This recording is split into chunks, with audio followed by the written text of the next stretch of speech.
చుక్కకూర chicken fry. దానికి కావాల్సిన ఇంగ్రీడియంట్స్: స్టవ్ వెలిగించి బాండ్లీ పెట్టి కరివేపాకు, పచ్చిమిర్చి, ఆనియన్స్ ఈ 3 దోరగా వేయించుకోవాలి. దానికి సరిపడంత చుక్కకూర తీసి చికెన్. ఇప్పుడు ఇందులోకి చికెన్ వేసుకుంటున్నాను.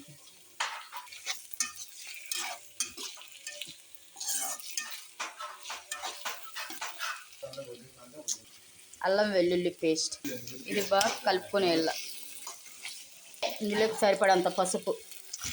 ఈ పసుపు చికెన్కి అంతా కలిసేలాగా కలుపుకుందాం. ఈ 2 సేపు బాగా మగ్గనిద్దాం. ఇలా పసుపు అంతా చికెన్కి పట్టుకునేలా కలుపుకునేసి ఇప్పుడు ఇందులోకి సాల్ట్ వేసుకుందాం. ఇందులోకి సరిపడంత సాల్ట్ వేసుకుంటున్నాను. సాల్ట్ వేసాం కదా, ముక్కలకంతా కలిసేలాగా కలుపుకుందాం ఫ్రెండ్స్. ఇది 5 to 10 minutes మగ్గనిద్దాం. సన్నగా కట్ చేసుకున్న పాలకూర, చుక్కకూర ఫ్రెండ్స్, పాలకూర కాదు చుక్కకూర. అలాగే ఇందులో ఒక టమాటా వేసుకుంటున్నా. ఇది బాగా కలుపుకుందాం. ఇప్పుడు ఇందులోకి మూత పెట్టుకుందాం. కొద్దిగంత ధనియాల పొడి వేసుకుంటున్నాను. 1/2 స్పూన్ కారప్పొడి వేసుకుంటున్నాను. జీలకర్ర మెంతి పొడి, అలాగే కొద్దిగంత గరం మసాలా, చికెన్ మసాలా కొంచెం ఫ్రెండ్స్,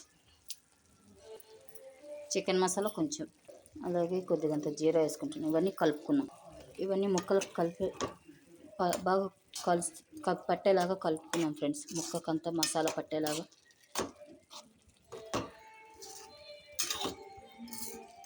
$10 to 15 minutes బాగా మగ్గనిద్దాం ఫ్రెండ్స్. దీని మీద మూత పెట్టుకొని ఇప్పుడు మూత పెట్టుకుంటున్నాను ఫ్రెండ్స్. 5 to 10 minutes బాగా మగ్గనిద్దాం.